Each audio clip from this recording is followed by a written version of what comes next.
This is our league, and this is your league. Broadcasting from the 55-yard line in Japan to the shores of the Great White North and everywhere around the world on Gridiron America Radio and the Sports History Network.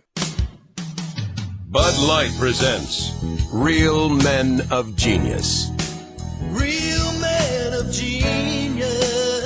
Today we salute you, Mr. Pro Sports Heckler Guy. Mr. Pro Sports Heckler Guy. They say those who can't play, coach.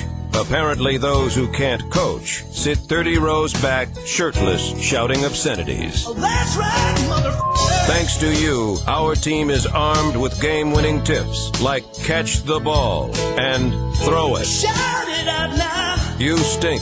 That sucks. What a bunch of losers. Not just catcalls, but subtle psychological ploys to prod your team to victory. Reverse psychology. So here's to you, old Sultan of Shouting, because while there may be no I in team, thanks to you, there's always an F and a U. Bud Light Beer, Anheuser-Busch, St. Louis, Missouri.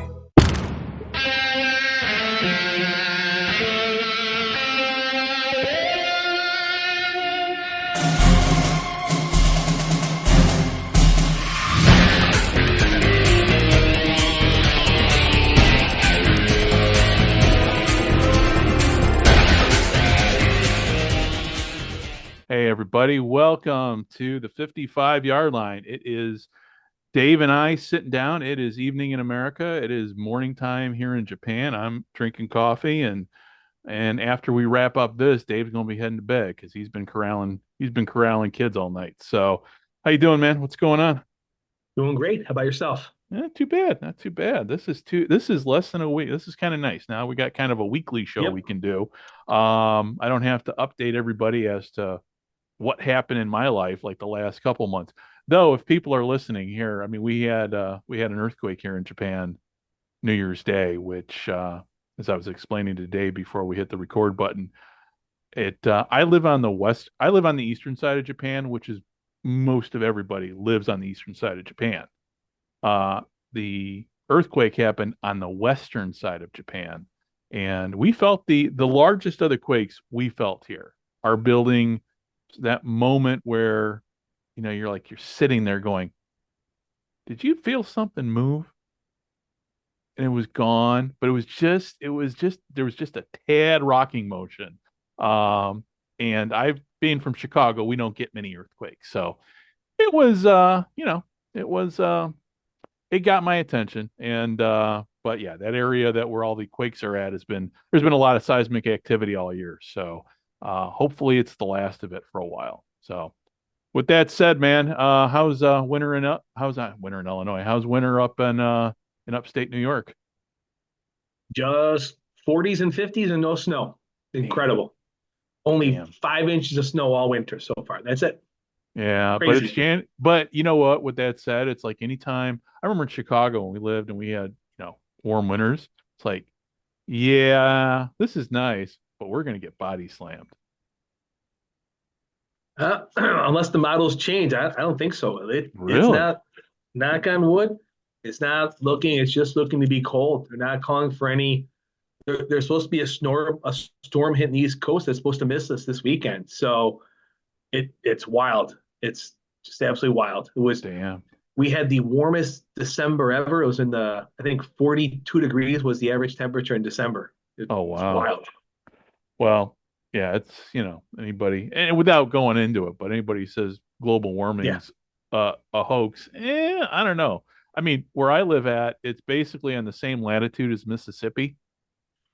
And so, when I first got here, I didn't realize how hot it was going to be.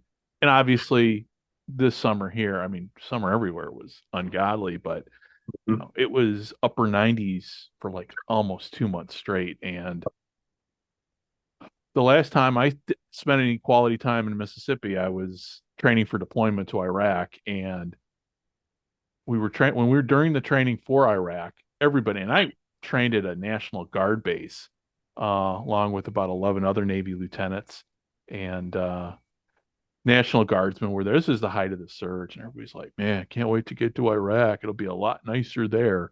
And yeah. So here 97 degrees and 90% humidity.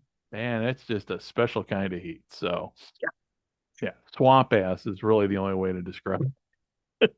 So, but with that said, hey, you know what? I'll take I'll take 50. It's 50 degrees here today, so I am not gonna complain about the weather, but yeah, no, it's gonna bite us in the ass. So speaking of biting in the ass, the Big Ten bit the SEC in the ass this past weekend. Sure did. I mean, it surprised a lot. I'm assuming it surprised a lot of people. I didn't think. I mean, they had four good teams.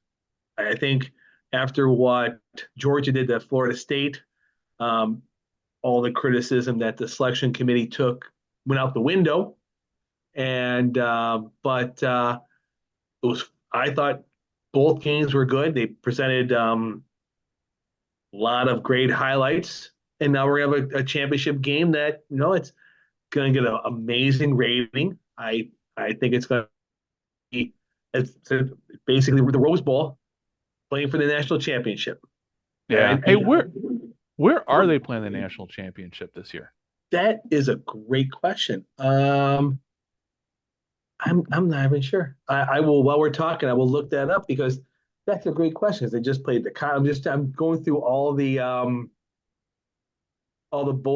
places they just played Because to it's not do like they're that. playing in a traditional bowl game at the end of the year, which I honestly, why they don't play the national championship at the Rose Bowl, because it is the granddaddy of them all,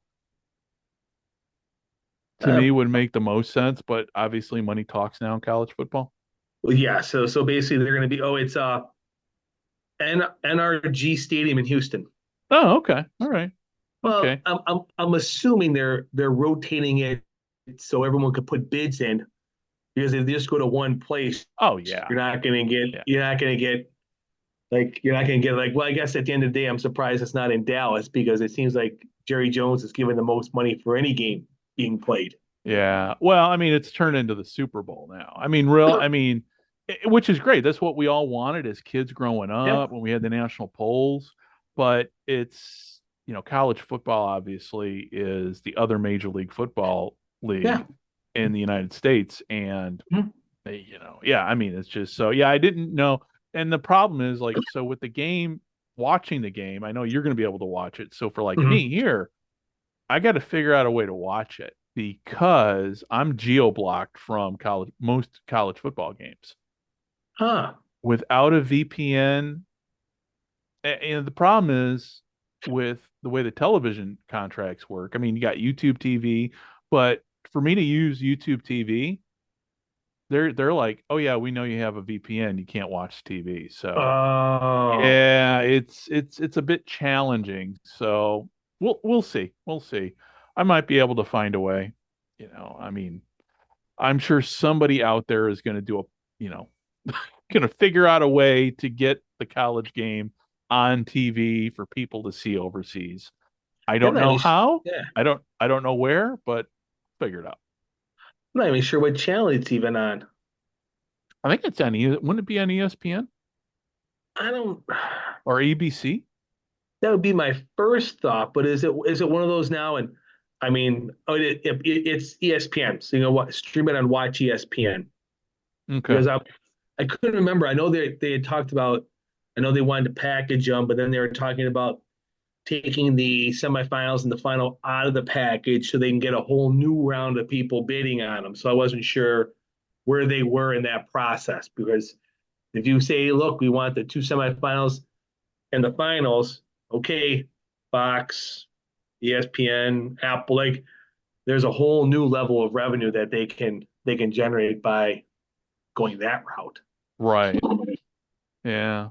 I mean, this is just me being just old, and I'm older than you. I mean, we were having this conversation earlier and I forgot how much older I am than you, but um, back growing up in the 70s, man, you had four games on and you remember this too. Yeah, You had three four channels. games on, yeah, you had four games on three channels on New Year's Day, and the Orange Bowl was the last one. Mhm. You had the Orange Bowl, I think it was on NBC. Yep. The Rose Bowl was on NBC, and then CBS had the Cotton Bowl, and ABC had the Sugar Bowl. Yes. And that was and then they Yep. threw somehow the Fiesta Bowl creeped in there, and then that was kind of the start of when the bowl, everybody started having the bowl game. Then you got the Gator Bowl at 11 a.m. and then they started Oh, doing on the New Year's Eve. That was the New Year's Eve New game. Year's Eve. Okay, because And then there yeah, was the old, maybe I'm really dating myself here. Then he had the Bluebonnet Bowl. oh yes, BYU was the annual BYU appearance. Yeah. And then there was also the Holiday Bowl, and there was Sun Bowl. So But it was like there was just, but now you just give up. is it the weed eater pulling bowl? It was like they had some great names. Yeah. I missed those. Yeah. So it'll be interesting with how, with everything with the college football playoffs, how they work it. So for next year, because next year is the first year that it's full tournament, right? Yes. Yep, I believe so. Okay. That's weird because I haven't really paid attention much to college football since I moved. Um, it's frustrating because I love college football. Though for me, I'm able to, at least with ESPN Plus, still, because that's the one thing I can still get with the VPN. I can still use and so I can watch the lower tier games. Like I can watch Western Illinois University lose, and that's my alma mater on ESPN Plus. It's easy, but unfortunately, the problem with a lot of those games is the games that are lower tier, the production quality is not what you Yes. would hope for, unless you're watching like a game like at North Dakota, University of North Dakota, because those programs up in the Dakotas are top notch, and the production value. I mean, it's really good because they treat those schools, I mean, as like major college, and Mhm. and these are teams that year in every season are dominant at what I still call the Division One AA level. It's what Mhm. football subdivision level. So with all that said, so let's talk about now. Before we started recording, we were trying to get a feel as to who saw what over the New Year's, because there's just a lot of football this No. weekend, and because you texted me during the Rose Bowl, and I thought, okay, well, he's watching the Rose Bowl, but you had so much going on, you weren't able to watch the Rose Bowl. Obviously, I'm geo blocked here, so I figure instead of us just going over the games, and everybody who's listening to this, I'm sure knows who won each of those games, the semifinal games. So the topic I kind of threw out there on Twitter was, instead of you and I just rehashing the games, let's just Mhm. just talk about why everybody wants Washington to win the national title. And I think that's a better topic than reviewing what happened in the games. Your take? Well, I mean, I think, like I said, I mean, I would say it's mainly because of what happened with Michigan this year. The whole videotaping and all that saga, and it seems like Harbaugh's in the news for something every week, and it's like the underdog. Like, it's like everyone loves cheering on that underdog, and it's where'd Washington come from? So honestly, as long as it's a good game, I mean, I don't see why if Washington does win, I don't see them blowing out Michigan. If there's a blowout, I tend to believe that'll be Michigan who will just pummel them if it doesn't go well right away. But if it's a good game through halftime, I think Washington has a chance. Just because it's one of those things where I think I see them playing looser than Michigan. I think there's a lot more pressure on Michigan to win this game than Right. Washington. I mean, I feel like they're almost like they're playing with house money right now. Yeah. We got here. What's the worst that happens? We lose. Like it's one of those things where Yeah. And their conferences in the Pac-10 or Pac-12 or whatever it still is now, that's yeah, gone by the end of this is, yeah, and so, to me, I think, I grew up when I spent first a little bit of my childhood in Michigan. In fact, my first college football game was Michigan versus Navy. So in my heart, I'm always been a Michigan fan if I've got a root. But in this one, I'm rooting for Washington because, well, not only are their colors the same as my, purple and gold, all same as my where I went to college at Western Illinois, hell, the W's even the same, damn near the same in their in Western's logo compared to Washington's logo. Um, but yeah, no, I'm just, and plus, Oh, the thing is with Washington, and people forget that's where Warren Moon played. yeah. Yeah, the greatest player ever to come out of Washington. I mean, and no, I mean, like I said, I don't mean to disparage anybody who's a Husky fan, and they had a great season, but Yeah, they're not a they're not a team that if you name 10 teams, Washington is not one of those 10 teams when you think about playing for a national championship. So right. I'm not trying to take anything away from their season. It was a tremendous season. They had some huge wins along the way. Um, but it's just one of those things where you, you threw those four teams out. I was like, oh, Washington. Oh, cool. Good for them. Yeah, Now, I saw that, and I'm like, Washington's in the semis. now Like, you know what? oh, Maybe okay. maybe they can NCAA can put a game together, and next week they play Georgia. So Yeah, yeah. Well, it'll be, at least now this will be the last year of really having that controversy as to who oh, should really be. they'll have that controversy forever. They'll Yeah, they it, yeah, they're never going to solve this. It's just how it's gonna be. You need right. to have until you have a definite route where there are and like I said, here's an example. There's 10 conferences or 8 conferences, Yeah, and the winner, those 8 get automatic bids, and yeah, then you play down from there. So until some scenario where you take voting or people's perceptions or people once you take until you take the people factor or the person out of it and just have it cut and dry with you're in, you win the division, you're in. There's always going to be this, this team got snubbed or that team should be there. They're not good enough, and it's just how it's always going to be. yeah. Well, at least it'll be a little bit more clear than when we were growing up when it was national polls and Yeah, But again, that's kind of the best. That's one of the best things about really college football is always going, man.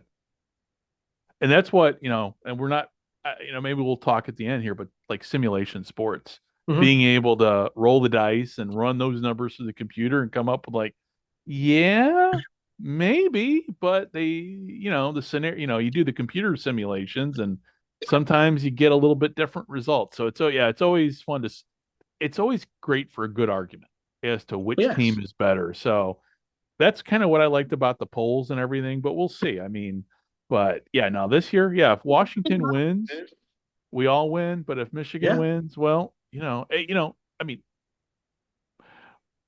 then if Michigan wins, then the question is Harbaugh going to stay? I don't see it, but the I question is, oh, go ahead. I'm sorry. I don't see him staying. Period. Yeah, yeah.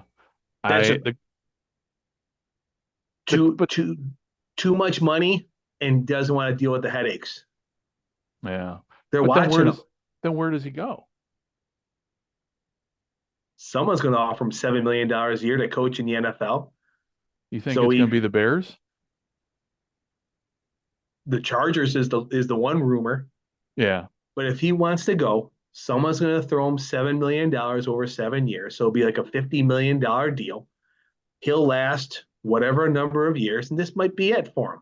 yeah, Yeah, yeah, at all these guys at some point, like I don't see the Lou Sabans anymore. I don't see Harbaugh doing this until he's 70 years old. I don't see the Paul Bear Bryants, the Joe Paterno. I just don't see these right, guys coaching in their 70s anymore. I just don't. The coaches don't get that kind of not so much a leash, but carte blanche. They're not. They don't. They're not. Their job is to raise revenue, to generate revenue just as much as is to win games now. yeah, So if they're not a good fundraiser, if they're not a good NIL, the alumni. I mean, look what they did, Jumbo Fisher. yeah. They it was the alumni who came up with $85 million for him to go away. Probably the You best. know, Yeah, that I want that job. I listen. I'll sign a 10-year contract and someone fires me after 8 and have to pay me. Are you kidding me? And they're worried about will Fisher coach again? I don't think he cares. Yeah. I mean, he would probably want to, but for Right. the next 6 years, 7 years, I'm good. Yeah. Yeah. Well, even in pro football, I mean, you look at Cliff Kingsbury. I mean, he got fired Mhm. after signing a new contract. There's no, and I think he's actually assistant coaching. I don't know how that works with the contract. I think he can still be an assistant coach or something like He that. he probably did a settlement and got a buyout and got a lump sum Yeah. and said, look, we'll give you here, you got 3 years left at $6 million. How about we give you 15 right now and we're done? Right. Yeah. Yeah. But the best job really is to be a fired coach because Yeah, is you never have to work a day in your life after that. that wasn't it the Raiders who I might be wrong. I thought the Raiders had a current coach and like paying two other coaches. It was somebody within the last couple of years Oh well, with Gruden. had a coach and they were paying like for two other coaches along with the current coach. Well, I can't that's the Raiders right now. I think it is okay. I think it's got to be Gruden and Daniels, and they're on the hook for those two paychecks. Who knows? But like you said, you don't know what the detail. I mean, I Yeah. don't recall anybody saying, they got settlements. In fact, I think Gruden's still fighting the Raiders and everything for his dismissal. Yeah, I'm But pretty sure Mark Davis, the minute that lawsuit hit, they put an injunction on having to pay him until everything is sorted out. yeah, So he might owe him a larger sum later with interest in that, but these guys are all willing to roll. What I mean, I hate to say it. What's $70 million of some of these guys? Like what's that? Like you know what I mean? yeah. Well, Yeah, nowadays, yeah. I mean, right now. I'm in the middle of reading Madden's biography, and I've been on an Oakland Raider kick. So I've been reading. I just got done reading Kenny Stabler's biography and the rate, and just to think about the money back then versus how it is now, and it's just the differences are just amazing. So, Oh yeah. but yeah, But the best. it was still a lot of money back then. It was still a lot of money, but now that money back then is like chump change compared to what it is now. And even then, with the NFL, the way they pay coach, I mean, they think nothing of firing a guy after, I'm like, after signing him to a 9-figure salary, Mhm. ultimately when Well, all said and done. well, and you have someone sitting in an office in one of those teams trying to find a way to not have to pay that coach. Right. And then once they go that route and say, you did this, so we don't feel you pay you, how about we settle for this number instead? And we won't bring it up and we won't drag it out and it won't go to the court and all that stuff. So, I mean, the numbers we read about when everything gets signed is certainly not the numbers that end up happening at the end of the day when the dust settles. Right, right. It reminds me as I'm looking at all that going, it's like, like for me when I got to that point where I locked in the pension Yeah. and I knew they couldn't screw with me, but until you get to that point in it's just God, money rules everything in sports, which it always has, but it's every day it becomes more and more, for us again, for us old guys, just thinking about how it used to be, it just, you know, there's a reason why you and I like sports history and like looking back how things were, because it helps put everything we see now kind of in perspective. Because Yep. when we go on, like going on social media, and I'm trying to segue into the UFL here, but give me a second and I will. But to see people just talk about like, oh man, you got no sense of history, just kind of where things were as to compare to now. You don't know how better it's almost you don't know how better things are now and also how much worse things are now when it comes to Mhm. sports. It's kind of like a double-edged sword. So, which gets me into spring football. And the other, besides all the football that was going on this weekend, what happened during halftime of one of the NFL games is Danny Garcia and Dwayne Johnson came on and officially announced what we already knew of the United Football League. So, what do you think, man? I'm excited. I mean, it's they obviously they I guess you call it the merger. I mean, the merger worked. They got it all figured out. Um, 8 teams, 8 stadiums. It sounds like it sounds like it was worth the wait. I would say, in my estimations, I'm looking forward to it. I mean, I think they have the right partners. I think they have I think they need that Russ Brandon um and his crew. I mean, I don't know. I'm not as negative as a lot of things I've read. I think um I think it's gonna be successful. I think we got a couple years of this um with the combination of Redbird and Fox. I think I don't know. I think they got some of the dead weight out of the XFL teams that were obviously the crux of the losing money, right? Part of it. They kept this. They kept the stronger teams with both sides, so I think that's going to help. And now it comes down to how they position it for tickets based on appearances, but it'll be where the national revenue sorts itself out. I I think. But Oh, no, go ahead. Go ahead no, and finish your I'm thought. good. I'm kind of on I've been very critical, obviously, of Mhm. everything with spring football. I'm more positive. The more I read, the more I think about it. And I'm thinking I'm thinking we're going to see something to akin of the 2020 XFL and how that came out of the gate very strong Mhm. because just the way everything's lining up with TV contracts, obviously streaming now is much bigger than it was back in 2020. Oh yeah. So I think, and Mike Mitchell actually wrote a great article, and I'm one of Mike Mitchell's biggest critics, and he knows it, and everybody who follows spring football knows.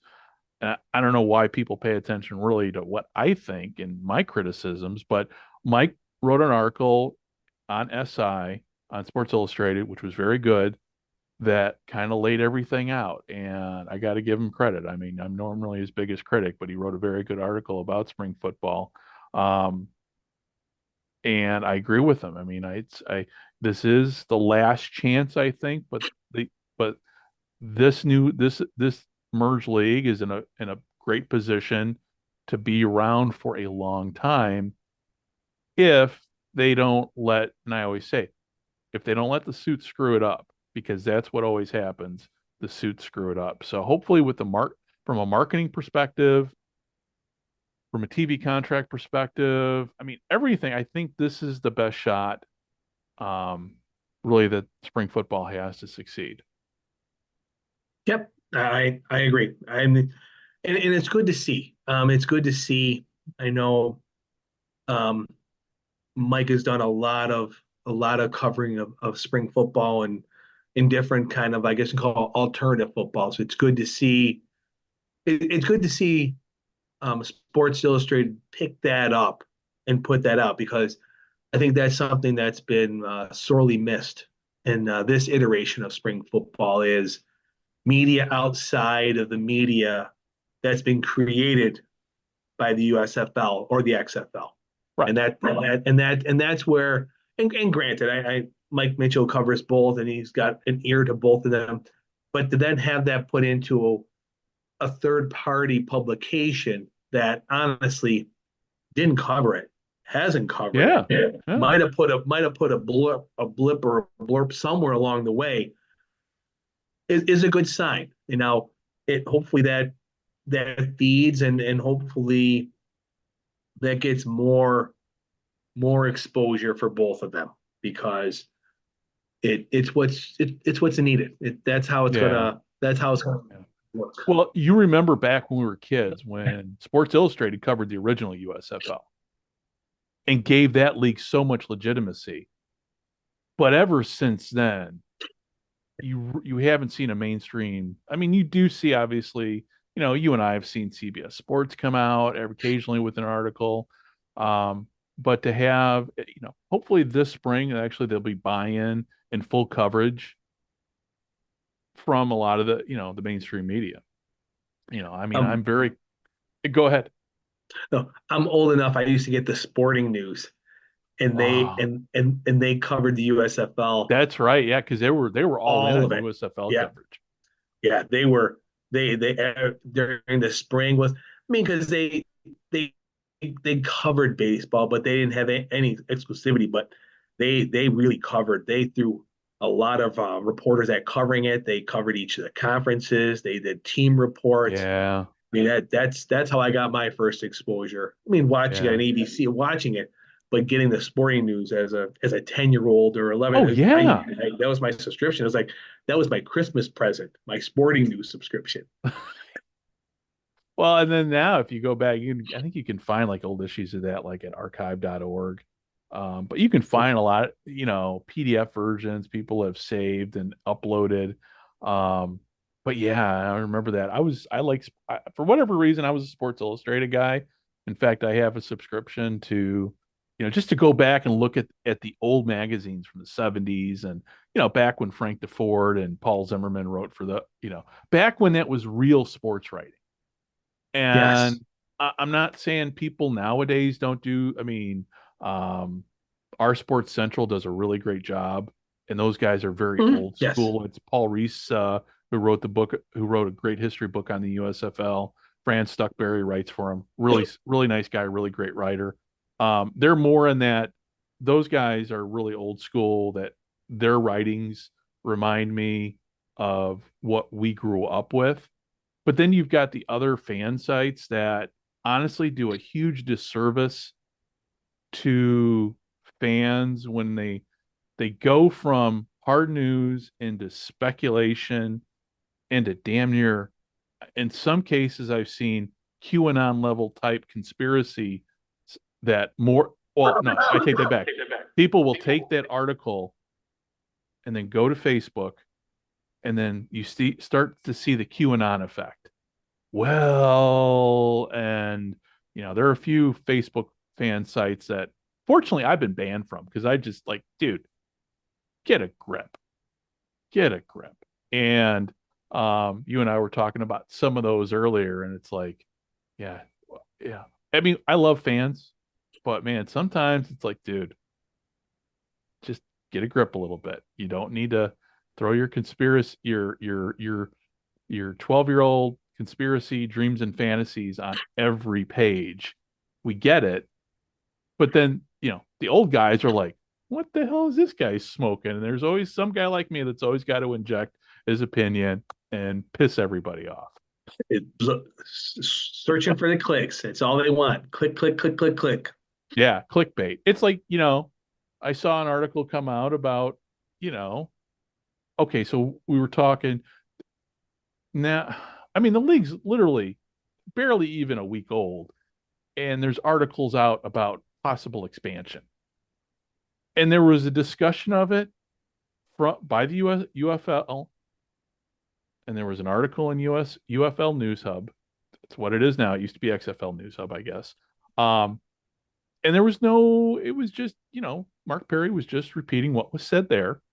There was no speculation, but man, you know what?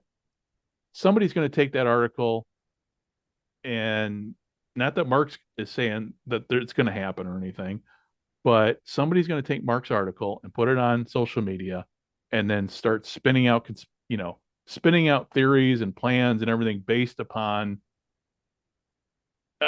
just like, oh, guys, come on, get a grip. I mean, So, but in all honesty, it's no different than what the NFL did in the 50s, what the USFL did in the early 80s. Like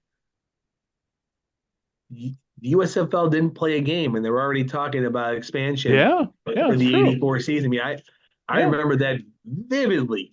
How already the list. I think it was Chet Simmons. The list of cities who have contacted the USFL about having their own team is, I forgot what the number was, but it's all.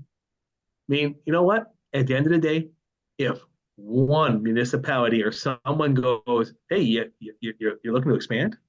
Like, Yeah. it's like that's like an investor call. Yeah. Yeah.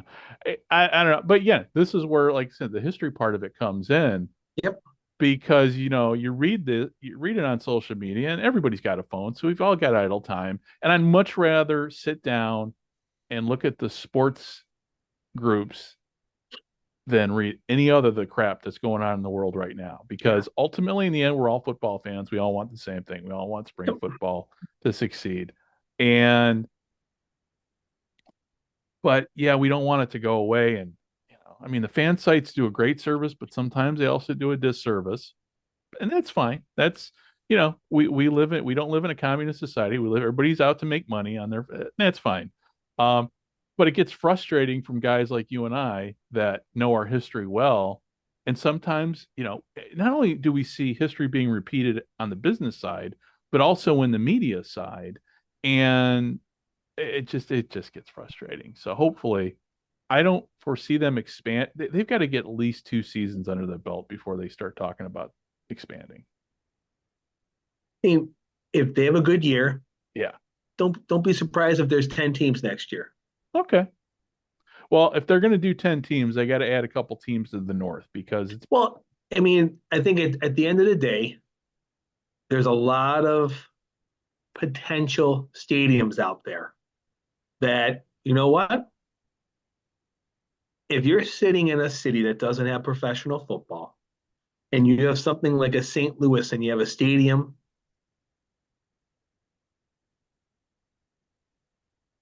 yeah, it's worth a conversation. right. Yeah. Now you need to find, like, it's one of those things where you need to find, like, there's only so many matches, but you don't need 70,000. No. No. You need a soccer stadium that seats 25, 20,000. I mean, like with 30, 30, DC, 30 max. like with DC at Audi Field. That's Yeah. perfect. And there's a lot of those stadiums. Well, and some not even in the major, somebody mentioned Omaha would be a great place for it. But they just can't. Don't play in Rosenblatt. Don't do what they did with the Nighthawks at the end.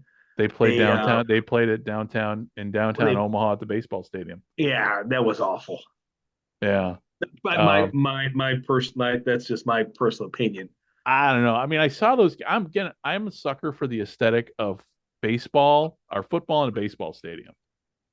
So, to me, hell, I was watching some of the college playoffs here, some of the college games here in Japan, and they were playing couple games. Oh, actually, no, it was the high school. I think it was the high school championship. They played it at Yokohama Stadium in the baseball. So to me, I like that look. But yeah, no, I agree with you though. It was kind of like good examples when the Vipers played at Vegas. I mean, I don't think I'm exaggerating. It looked like county fair football. Not even state fair. It looked like county fair. So it looked like county fair. So huh? It was embarrassing, It and was. they easy lost $10 million just on that city, easily. Well, and that was all my whole criticism from the get-go. And I'm watching it, tuning in, and you and I had these conversations. Like, Vince McMahon would have never allowed that, period. Because the XFL 2.0 was well planned out, was well thought out. And, Vince McMahon, even the first XFL was well planned out, well thought out. It was in the execution that it failed. This one just showed me poor planning and poor execution, at least in Vegas. Yeah, and they definitely didn't have enough money put into it. Right. Like, Vince McMahon lost hundreds of millions of dollars. Yeah. But he also put up a lot of money to get this thing going. So he lost $200 million with this. He still put in 500,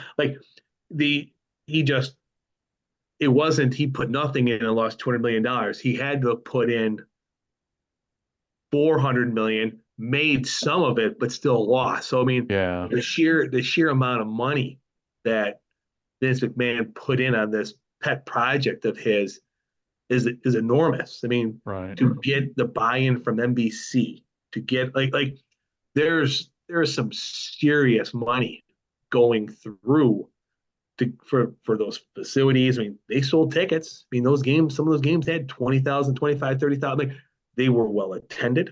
Yeah. They started off with good ratings. The ratings plummeted, but they definitely went all out to make this work, where the iterations afterwards was clearly not the case.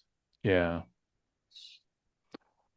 Yeah. Well, you know what? I listen, I don't know about you, but I listen to was it the guy, people on Marketplace? They always go half full or half empty on something. I think I'm half full on the UFL this year. I think, but my only thing with the UFL is Danny Garcia and The Rock. I think we can't see them on the screen every 5 minutes pushing tequila and pushing energy drinks.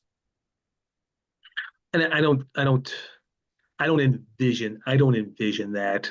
I don't know what the partnership is going to be at the end of the day, but I think we need a little bit more of the Daryl Johnson side of things than the XFL, The Rock, and the Danny Garcia side of things, Yeah. where I mean, let the game, yeah, let the team speak for itself.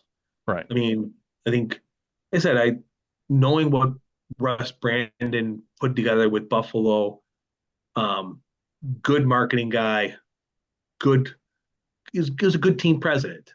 I mean, there was literally the training. He made the deal with the training camp that brought the Bills to from Buffalo to Rochester. And I mean, that was a 20-year deal. I mean, he understands. He was one of the people that put the whole Bills going to Toronto packages Oh together. yeah. Playing Yeah. games. So I, I don't think people understand that he had a like 20-year career as the president of the growing up and going through the Buffalo Bills organization, to where he was Ralph Wilson, the owner's right hand man. Like, because Ralph was in Detroit. He lived in Detroit, never from Buffalo. Um, and he was basically the person running the Buffalo Bills day to day for many, many, many, many years. So Okay. I think they have a good person overseeing it, and now it'll be interesting to see. Um, I'm not saying more controlling, a better situation how this plays out. Yeah. Well, let me ask you what your opinion is. Do you think, I mean, obviously the hardcore fans are baked in. You and I are baked in. I mean, the XFL, I'm sorry, the UFL, but you know, the the spring football crowd, they're baked in, they're bought into it. And obviously we see on social media, we know who the hardcore fans are. Yes. So you got us watching. My question is, and we won't know this obviously until the end of the season, but is America going to buy it? And that to me is the big question, because you know they've got us, they've got the hardcore, but we're a very, I mean, you think about what the spring football fandom is. It's a very, very small, it's almost a percentage of a percentage in some ways when you look at these stadiums as to how many people aren't attending. I mean, we see a lot of empty seats and everything, and the ratings obviously are not, especially when you and I looked at the XFL ratings last year, and hell, some of these games couldn't even beat sports, not only Sports Center, but one of the housewives shows on Bravo, I think we saw one time. So I think the question is America going to buy into spring football? Now, when spring football starts, when the UFL season starts, that's right in the middle of March. That's right when March Madness is starting to kick off. So I think they're going to struggle in the beginning, but the question is obviously it's not really how you start, it's how you finish. Mm-hmm. Are they going to get more casual fans? Because I think that's, to me, and I was talking about this with somebody, I forget who it was. It's like, well, so many people associate spring football with wrestling because of the Vince McMahon factor and everything. I think I was talking with somebody somebody on Facebook actually. I think guy knows the sports history, and he just said, there's just wrestling fan, a lot of people just equate, there's that wrestling aspect of spring football that I think the UFL needs to quickly shed, because otherwise, you're gonna, I'm trying to say, you're not going to attract the little kid. You're not going to attract the female fan. You're not going to attract guys who aren't wrestling fans. You're going to be like, okay, I got something better to do. So hopefully they focus in on the folk, take care of your hardcore fans, but also at the same time, do what you can to attract other fans. And I think they're in a good position to make that happen, but it's in the execution. And I think, the other thing too, just on that note, you've got you know, the UFL has a lot of people, going back to the fan sites and everything. So you've got Mark Perry doing his work at USFL News Hub, and you know what? He does a great job. I am a huge critic of him, but when it comes to taking, reporting to the fan, getting information out, he does a great job. The guys at Pro Football Newsroom, Stefan, Zach Heilman, they do a great job. Everybody's a football fan. There's other websites too that are out there.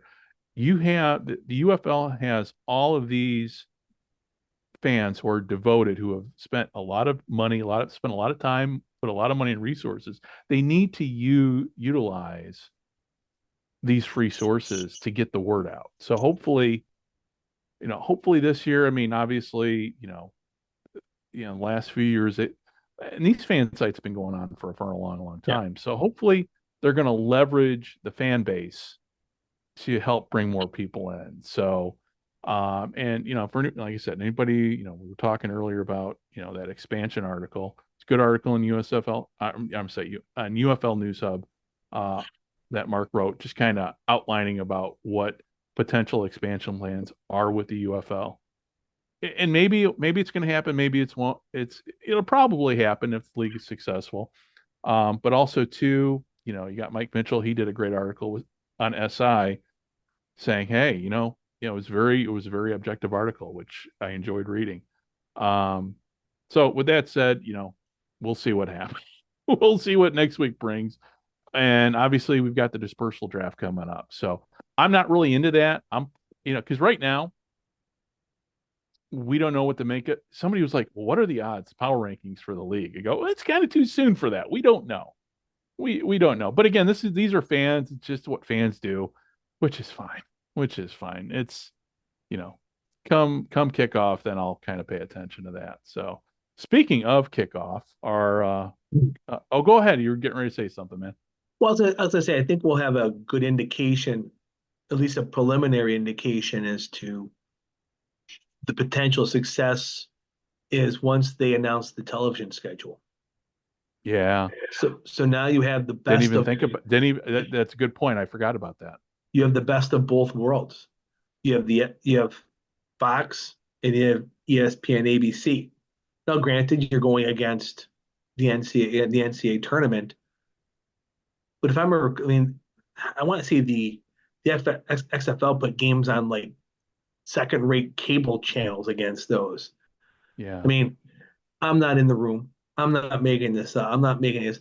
I'm assuming that ABC probably doesn't have the strongest programming going on the weekend of the NCAA tournament. What's the word? They can probably get better than a movie by putting the kickoff of the UFL season on ABC against the NCAA tournament. Yeah. I don't know but I think once we see the announcement of the schedule and what networks are being used, once again, the times of the games and how this all plays out, I think we have a good indication, because if we have a lot of 10:30 Thursday night games again. Oh, yeah. People aren't going to tune in. Yeah. I'll tune in because it's morning time for me in Japan. But the casual person, the casual person, right. You have a better, if the game's Saturday night at 7 o'clock on ABC or ESPN, you have a great chance of getting the random bar that had a game before it or something not realized, or an easier chance to put it on. Because if you're going to your local sports bar and you're going, hey, can you put USA Network on? Right. It's going to be hard to get that. But if it's on ESPN or if it's on FX1, like a normal, not normal, a typical sports bar channel, I think you'll have a lot better opportunity for the casual fan to trip into it than they did this past year. Right. Yeah. No, that's a good point. That's a good point. But at least with the with the league this year, they don't have any West Coast teams. So, and that was the other complaint too. People were having couple complaints actually. No major market teams, no West Coast teams, and it's becoming, with the exception of Michigan, it's basically a Southern League. So, obviously, there's a reason why most teams are in the South, because it's kind of warmer, and Michigan's got a dome, so that's understandable. But with that said, I mean, you got to go to your strengths, but we'll see. I mean, it's there's plenty of dome stadiums, but it's, again, I think that they were smart just keeping one northern team and kind of keeping the teams in the South this year. And it's made for TV, so you want good weather. Yeah, it's not about the old USFL, the old XFL, where you're making up a 3-team league and the Great Lakes division, and then you had the New York, New Jersey area. Like, we're not there anymore. We're not at that where you're trying to put a block of teams here, a block of teams here, a block of teams here. Right. They're all going to fly. Yeah. So whether it's an extra hour or extra 2, now you're not going to have a USFL game where it's such a driving rainstorm in San Antonio that the power goes out. And 40 years later, you're talking more about how the lights went out than the gamblers playing the gunslingers, because that was a night that the thunderstorm knocked out the transmitter and the place was dark for 40 minutes until they got it back up. They don't want that. Like that. Yeah. Like, those stories are great. They are great. 40 years later. Yeah. But they want to control it more, made for TV, and Well, again, it boils down to how much the average fan is going to buy into it. Yeah. And you can see too on social media, man, there's a lot of it's split, man. People are like, man, if the breakers aren't in, I'm done. I'm through with it. So it'll be interesting to see how much of that, because the one criticism I had was, man, you're pretty much cutting your half. I mean, you're cutting your fan bases and you're making one new, but you've already lost. You possibly have lost, but we'll see. Me personally, they're going to tune in. It's like the guys that's like, with Colin Kaepernick. Oh, I'm never going to watch the NFL. It's always some old angry white guy. That's what it is. It's always that guy. It's like when what was it, Little Mermaid, the live action had a person of color in there. And again, who was upset? It was the old white guy. So I think people are gonna watch it. Oh, you mean like Kid Rock and Bud Light, and yet he never stopped serving it at his bar because it was number one selling beer at his bar. Right. And you know what? It's great now to see those Bud Light commercials with Peyton Manning. He tosses it to everybody. I'm like, okay, you get a Bud Light. You get a Bud Light. It's like, oh, okay. Actually, it's funny talking about Bud Light. I got a case of it in the pantry here too. Made the trip to nice. We made our every 3 months we go make a trip to the commissary down at the Marine Corps base, and man, like, oh, they got Bud Light. My wife's like, don't get Bud Light. Had nothing to do with the Kid Rock. Oh, yeah. It was just like, no. I go, no, I'm grabbing a kid, because honestly, listen, when I want to drink a beer, I don't care. I don't care if there's a rainbow on it. I don't care. And actually, you see a lot of the microbrews They're all rainbow Yeah. colored and some they're all, for lack of a better term, they're all fruity colored.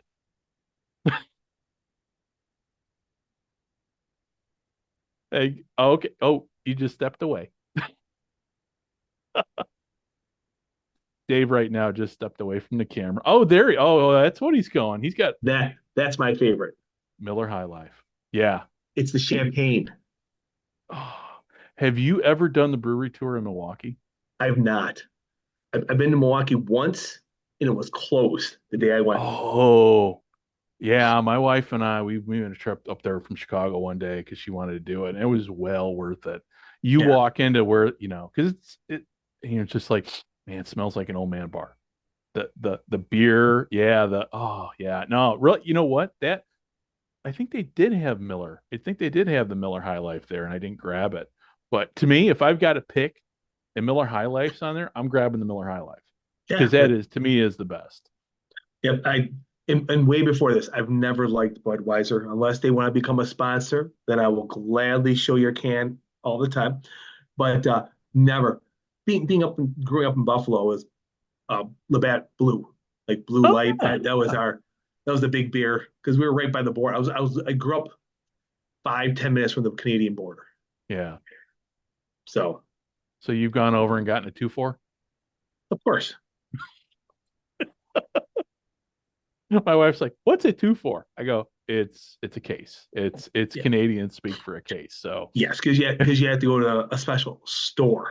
yeah, yeah. Well, it's like The the beer movie. store. Yeah, it's like in Strange Brew, man. It's like, yeah, Yeah. we'll Oh yeah. have, No. yeah, 2-4, please. Then you whip out the mouse in the bottle.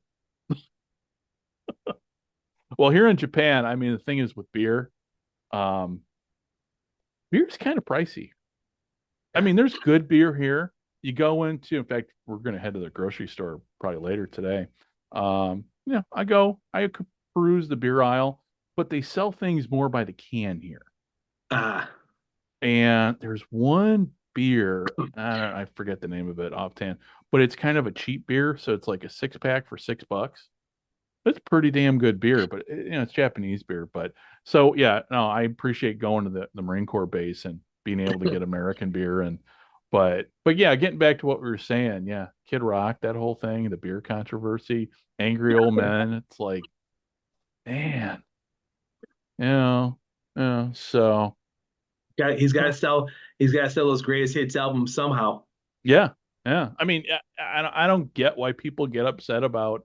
Oh yeah, I remember how we started this. Talking about about people being upset that their USFL team or their XFL team is gone. Yeah. It's like, dude, you're still gonna watch it because it's football. If I mean, you and I are gonna watch it, and you and I last year were the XFL league's harshest critics because we were but we're gonna watch it. And honestly, it's going to be an enjoyable. And I think this year, hopefully, there'll be a kumbaya. And I've known in this year, I started out, I'm not going to be very critical of the USFL media. I'm just going to let it play. I'll call them out I'll call the media out, obviously, for bullshit spin on attendance and ratings numbers. But in the end, and I think maybe this year they've learned their lesson. Call it as you see it.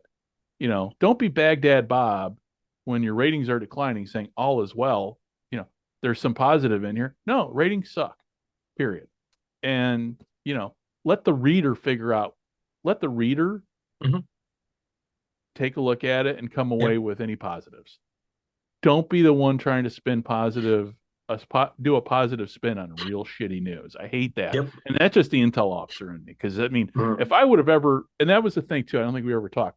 So, we talked about those ratings last year for the XFL.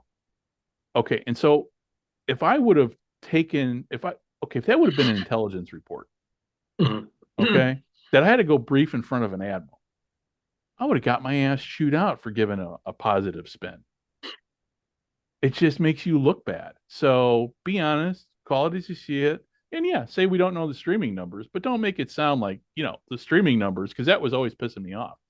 Well, we don't know what the streaming numbers are. So now you're saying because you're implying that the streaming numbers are going to be great. And so there's 100 million people watching it on ESPN Plus. Yeah. Yeah, don't. Yeah, exactly. That's exactly how it was phrased every time, and it Yep. pissed me off. And I'm like, come on, that's not responsible journalism. Hopefully those guys have gotten the message this year. And I'm not going to name names, but anybody who's listening, who knows me, knows you and I, has listened, know exactly who I'm talking about. And with that said, I think this year, I think they're doing a better job of Mhm. covering the league and being more objective about it. So that's been my only spin. So, hey, let's segue a little. Let's segue here away from the UFL. Let's get back to Japan here. Let's talk Rice Bowl. So last night, now remember it's morning here in Japan. It is still yesterday in the States right now. So it was yesterday for me. So we had the Japanese version of the Super Bowl, the Rice Bowl, in which the Fujitsu Frontiers beat the Panasonic Impulse 16-10. This was 3 years in a row we've had this matchup, and 3 years in a row we've had the same result. And they play the game at the Tokyo Dome. I don't know because I've been going back and forth with my buddies over at Gridiron Japan because we're going to be covering this game either this week or maybe reviewing the game. I don't know. Whenever the three of us are able to sit down to kind of review the game. But yeah, so it was the third year in a row Fujitsu has won the X League title. The three of us pretty much called this at the beginning of the season because Fujitsu is just they're stacked. And unfortunately, our buddy BJ Beatty, his brother Bronson was injured during the game on defense. He's okay. Possibly, I think a sprained ankle or I think a high sprain or something. But he's okay. But yeah, they carted him off. But yeah, Fujitsu, man, I tell you what, they the gridiron game here is, man, it could be so much more. It could be so much more. I mean, they literally have January 3rd, which is as a holiday here, all to themselves. The game was on satellite on NHK, which is a national broadcaster, but it's the satellite band. Basically, it's like it would be like if the game were on DirecTV. So only so many people have access. Though a lot of people have access to satellite TV here, but it would have been great if this game would have been on the regular NHK channel. But hopefully one of these. I don't. It's frustrating because I cover the game. There's only three of us covering the game here, and next year, now that I'm fully settled, I plan on doing write-ups and everything Good. for as many games as I can because nobody's covering it on the ground here. And what you see on American Football International, they don't have, as far as I know, they don't have everybody on the ground here covering the game. They did a write-up about the game, and I think they borrowed it. Let's probably listen to our podcast at Gridiron Japan, and then also, went to the X League website, ran. I mean, the translation programs for these browsers Yeah. are phenomenal nowadays and able to piece. And it was actually, it was a pretty good article, but I don't know if they have anybody on the ground here. So next year, now that I'm settled into my place and gonna have a lot more time, hopefully be able to sit down and do write-ups for each week of the X League to see, for people. I mean, this is just kind of not getting paid. X League definitely not paying me for it. And in retirement, at least in retirement, I can be what I wanted to be when I was 12 years old. There you go. With the technology. So, but yeah, going back to what I was saying, the X League, yeah, they had their championship. Don't know what the attendance numbers were. If I had to guess, maybe 15,000 were in the Tokyo Dome. I know John and BJ were there.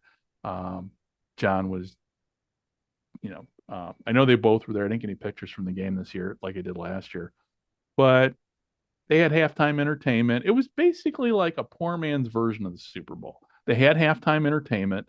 Some Japanese, I forget who it was. Though it was funny during the game. So the halftime entertainment's on, and I text the BJ because he's sitting there watching it, and I'm like, dude, these guys suck. Like, but again, that's just the old white guy in me too. So, but game wise, it was pretty good. But Fujitsu came out. Basically, they punched Panasonic in the mouth with an early lead, and again, it was 16-10. So it wasn't like it wasn't like it was a high scoring game. but Fujitsu pretty much dominated. And, even with the injury, because there was a lot of injuries in the game too. But Panasonic had a chance at the end to win, but they were down towards the goal line and it was 4th and 10 and they chucked the ball and it was game over. But that was about a minute, with about a minute or about 2 minutes left. So it was nice for a game. It wasn't a blowout because we had the Koshin Bowl and that was a 61-21 game. And it just sucked. It was horrible. So they had a competitive game, but we'll see. The X League's got its issues with parity.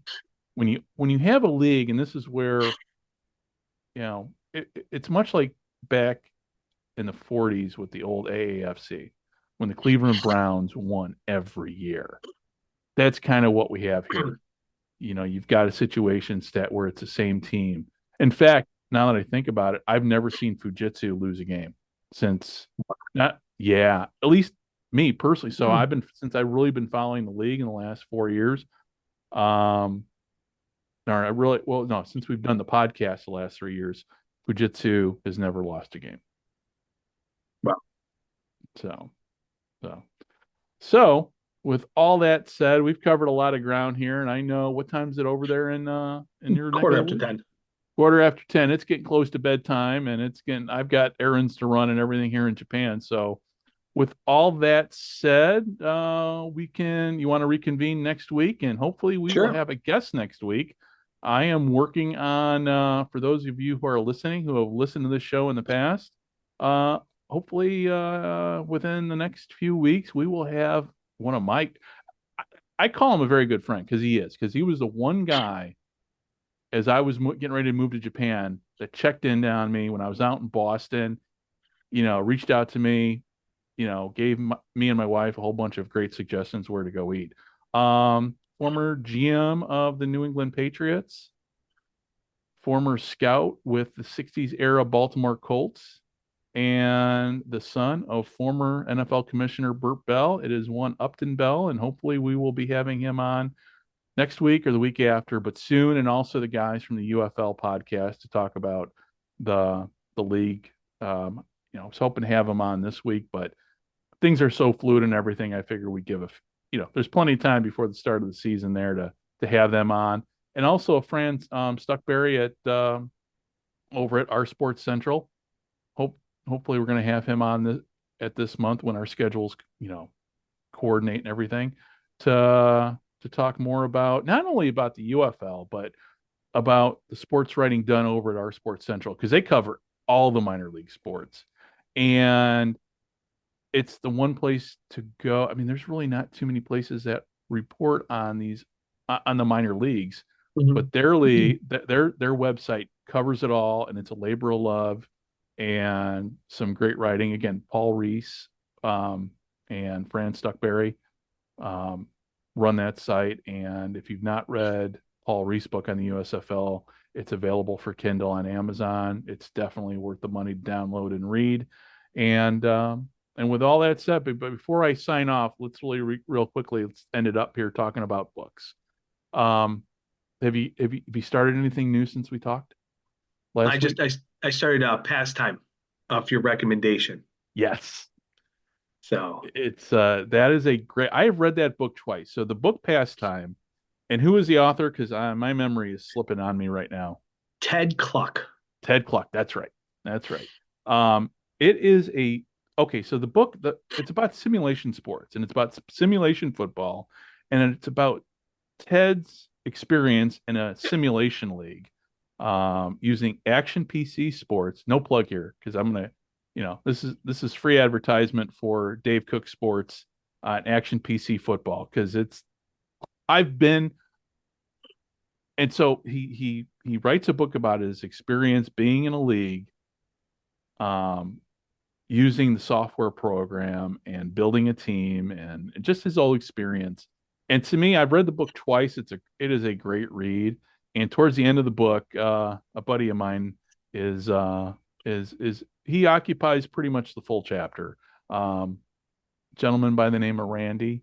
And I can't, and Randy, I know you're probably going to listen to this, but I can never pronounce your last name. So I'm just going to, for those who are listening, you get to the last chapter, Ted's talking about Randy. And Randy's a good friend of mine, but I can never Savigny, I think. I don't know. And I'm gonna have to email him later going, dude, I can't pronounce your last name. So my apologies, Randy, because I know at some point you're gonna listen to this. So but it's a great book and it's a quick read and it's one of my favorites. It was one of those where as I was getting ready to move and I had to give books away, I had to give the hardcore. That was one it was hard for me to give up because I just enjoyed it so much.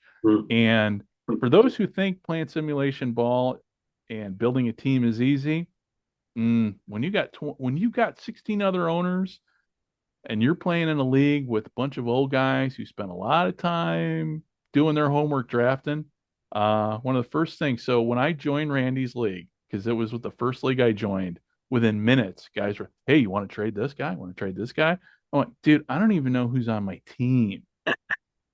So you always got to be careful of trade sharks because they're out there with. So you're reading that book. I'm working on not Man's autobiography, but his biography.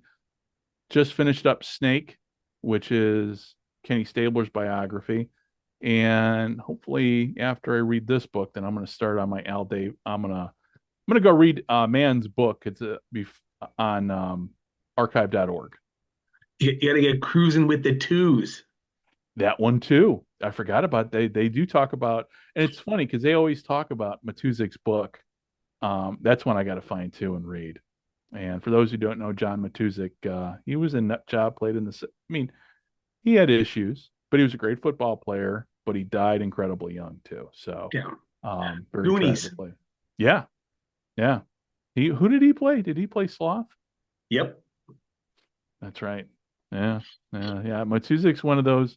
Man, I when George Allen cut him from the 70 or the 76 Redskins, I think he said too much Valium or the reason why he cut him or something. He was John Matuzik was not an easy player to control.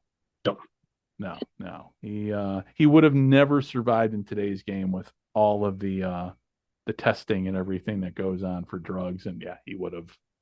But it was a different time. Like but that was not just football. That was baseball too. Like it wasn't just a one isolated thing. I remember without trying to get off too much on the tangent, I remember watching a Mike Schmidt interview years ago, talking about how they took the green, like basically they had uppers in the morning, downers at night. That's how you got through baseball. And he was listed. This is what we took in the morning. This is what we took at night. We took it every single day, and that's what's got us through a 162 game season. Like, okay, yeah. Well, it's like with the Raiders too. They had the Coke cups. One had rat turds. Pep pill. There was a lot. I mean, man, there was so much drugs going on, and even with the USFL, like the cocaine issues everybody had. Yeah, but that was not being old enough. That was a drug of choice in the '80s, from everything I've read or seen, and just like that was, you made it when you were doing. You're able to afford cocaine. I made it. Yeah. It was us old guys, we like to talk about, but that was part of it too. And it's like, I mean, you can't, some of the hits nowadays, I mean, obviously too, the NFL films has toned it down with hard knock, I'm still the surprised they even use the term hard knocks because all of the, the CTE, concussion, everything that implies too. I'm surprised that they're still even using that. Because remember, NFL films will put out these VHS tapes of like, killer hits and everything. You don't see that anymore. It's just it's a different world we're in now. So with all that said, listen, I'm gonna let you start making your way to bed here and getting ready to start a new day. And I'm gonna go enjoy the sunshine here in southwestern Japan. Hopefully the aftershocks lessen. I'm still getting alerts on aftershocks right now on my phone. So so hopefully hopefully that all quiets down here. So, but hey, until next week, everybody, thank you very much for listening. And hopefully we will have a guest next week. I've got nobody lined up right now, but we'll see who comes on. If not, it's just Dave and I talking about the week that we never even got to the playoffs, but we'll talk NFL.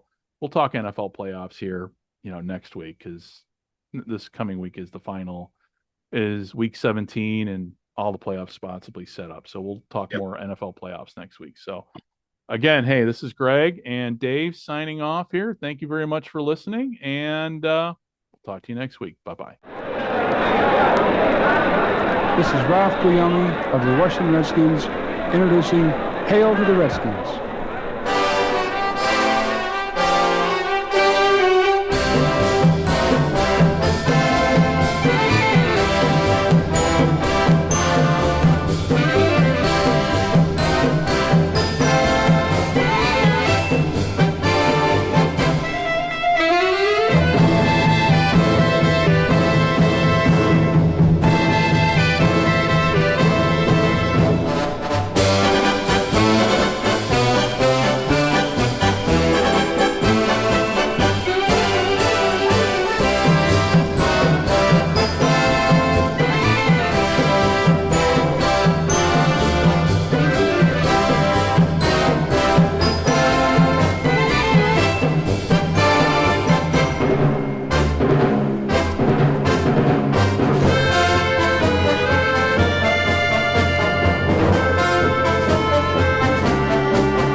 This podcast is part of the Sports History Network, your headquarters for the yesteryear of your favorite sport. You can learn more at sportshistorynetwork.com.